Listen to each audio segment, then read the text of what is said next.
I'm back. Back with the BS, depending on how you feel. I don't know. I'm your nosy neighbor lady. This your nosy neighbor lady show. I hope you're feeling good. I hope you're doing good. I wanted to do a video about what do I mean when I say it's not black women business. What do I mean when I say it's not black women business is that when black women are going, the number one thing is, oh, black men don't stand up for black women, so don't stand up for them. That's a very revenge or coming out of vengefulness. Black women are not vengeful, not against black men. They don't want to get their lick back. They just still want love and a father themselves, a father for their home. They're just hoping and wishing and praying that black men do better and do right. And that sentiment, everybody knows that. But on the other side, if black women really wanted to help the black community, anybody who knows about life and living, actions have consequences, cause and effect. So when a person is doing wrong and you're protecting them from their karma or you're protecting them from consequences and your studies saying that he is a good boy despite the fact that he might be a real menace to society, you're saying that behavior is okay. You're saying that he is not at fault, no matter how many children get hurt, no matter how many schools get torn down, no matter how much the rap music has put in our children. Gang banging is cool, and just even coming up in my generation, being the early, well, what, 2000, I think I was 21 in like 2008 or 2007 or something, and just all the drugs that was in the music, the Futures, the Lil Waynes, just this glorification of drugs pushed on us. Whereas in the 90s, it was more so they do drug. I mean, they sell or distribute drugs, but not you should do it yourself. Yeah, sipping on the scissor was out, but that was 2000 music. That wasn't necessarily 90s. I don't think sipping on the scissor, 3 6 Mafia was 90s. But either way, when black women constantly stand up and say it's okay what you're doing, no matter what you do, it's okay, that's making other communities look at black people as you condemn criminality, you support criminality, you don't want better communities for your children or for yourself. You like living in depraved situations, you like living in chaos, you like living in fear. Fear. A lot of us just being coming up on 40, and a lot of us millennials and Gen X, we have lived in fear a long time. And we're so used to chaos and fear that without it, we don't know what to do. And when I say black women, mind your business, this ain't your business, because with black women being the dominant force and the matriarchy and the providing force and the driving force to actually keep the black community going, i.e., the Black Panthers, who fed those children? Those are women. Those are black women. And with black women being a driving force, black women actually do hold more power than they think. But their weakness and love for a black man is what's hurting the black community. Because you're saying it's okay. You can hurt children and hide under their beds. You can do whatever it is that black men do. We have a list. Look up data, number, and statistics. And to continuously think that your love will change the black community or your prayers, do you not think that that has not been done before? Your silence will do better than talking about whoa white man, whoa Mr. White man. Now, what will be better than silence is honesty about how I would want my kids to grow up in a better community. I would want to feel safe at night walking up and down my street. I would not want to have to go way somewhere around a whole, but even me, I don't live in a predominantly black neighborhood. But would I love to live in a safe black neighborhood and I could laugh with my neighbor and be cool with my neighbor and we can have block parties like back in the day? Like this video if you feel comfortable, if you have time. Even I remember when I was young, black people marched around the community and said, "Stop the crack, we want our neighborhoods back." That was a real thing.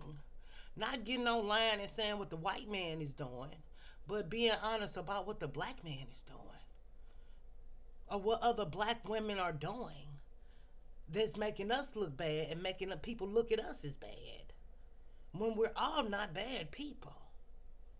But who can tell? Because we support criminality and we stand up for things that are not right. But we say that we're the most religious and we're God's people.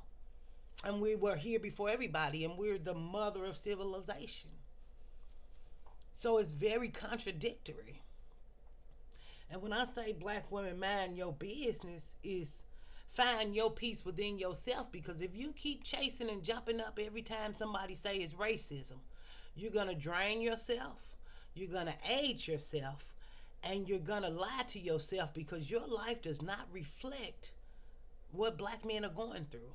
Yes, you might have a black son, but if you raise him up in the way he should go,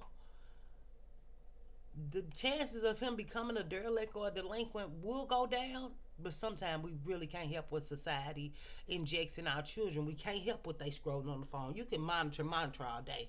Ain't no 24/7 monitoring. If you working or you going to school, ain't no way nobody can monitor a kid 24/7 with the world at their fingertips. It's just not their cousins, just not your whoever house they go over, just not their friends at school. This is the world. Talking to a fatherless son who's looking for love from a man, i.e., why we see so much homosexuality in our community with black men. Because everybody's yearning and lusting for a black man's love, and the only way that a lot of people get love is through sex. Now, whether it's real or not, it doesn't really matter. It feels like intimacy. It feels like love. It feels like affection. Because your body feel good temporarily. And just all them hormones and pheromones and all these things that we get during sex, which is oxytocin, which is something that makes us feel good. And love, it's love. This feels like love. But if you didn't hit the like button, I think you might like it a little bit. But I just feel like when I say black women, it's not your business. I say that because if black women were more to focus on the children in our community or other black women, maybe black men will be able to fight among themselves or piece something together instead of women study. When they say women should know their place, yeah, it sounds a little like, who is they to say that? What do you mean?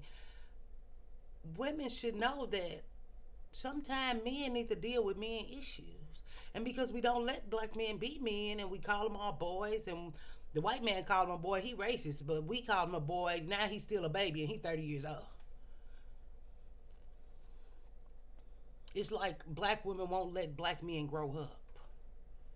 It's like somebody needs to take accountability. Even with this child support thing, the girl said a long time ago that black men pay $40 on average for child support. But yet they're dodging it. That man just, whether it's true or not, I don't even believe the story. But whether it's true or not, he paying $13 a month in child support. They all laughing like, ah ha ha. So it's a lot of them who don't work or have an income except Social Security because they disabled, or criminal activities, or just begging, where they could go and pay $13. They don't even want the woman to have $13 a month. Just you had that baby, that's your baby. Just the whole black society that just says mama's baby, daddy's baby. And even for that to come a long time ago, and we still say it today, and we hold these things dear to our heart, whether you believe it or not. We believe these things because they wouldn't still exist all these years later.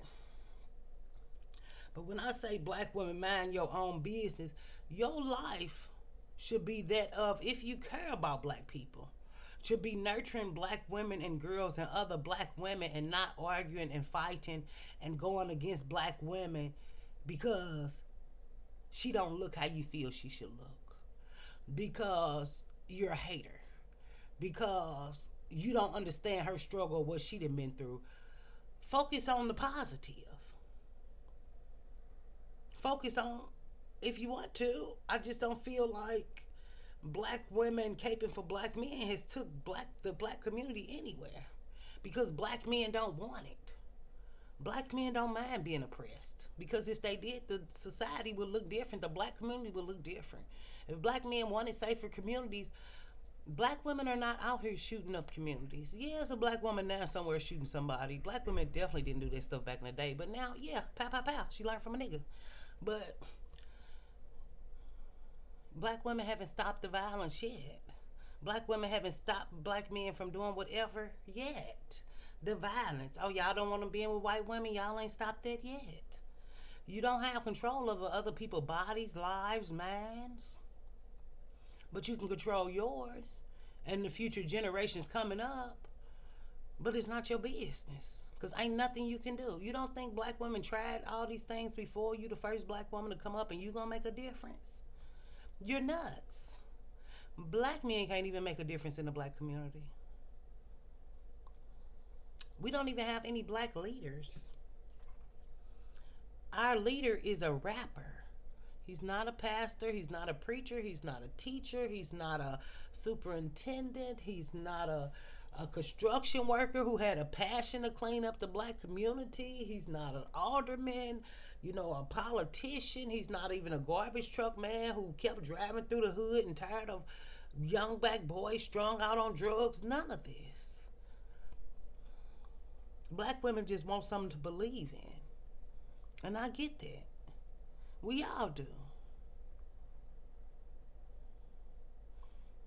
But believing in ignorance, stupidity, gang violence, and fatherless homes is not helping anybody. So silence would be better if you can't tell the truth. Silence would be better than saying, "Oh,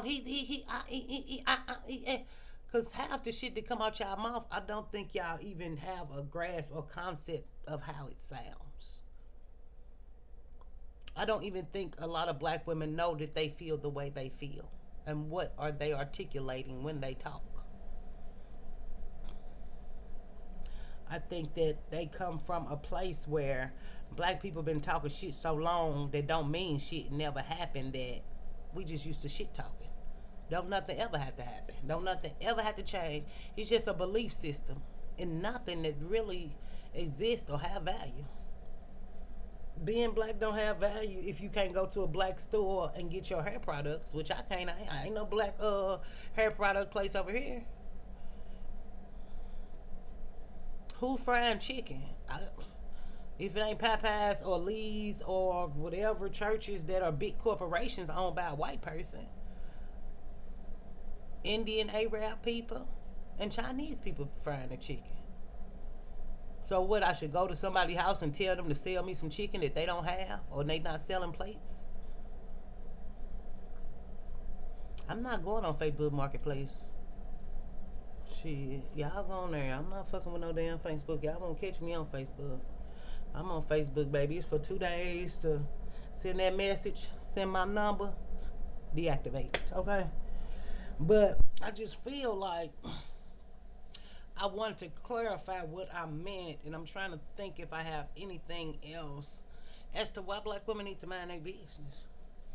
Even with the jealousy and the envy among young black women, old black women, income, no income, hair, no hair, natural, no natural, all the reasons, thin, fat, skinny, short, dark, light, all the women that black women, all the reasons that black women don't get along,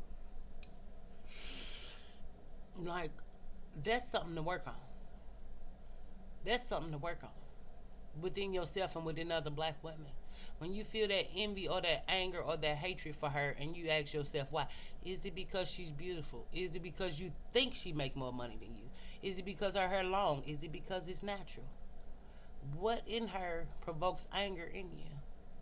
Or sometimes it might be because she looks like you and reminds you of yourself, and it's self-hatred. Because you really deep down hate yourself and your own blackness.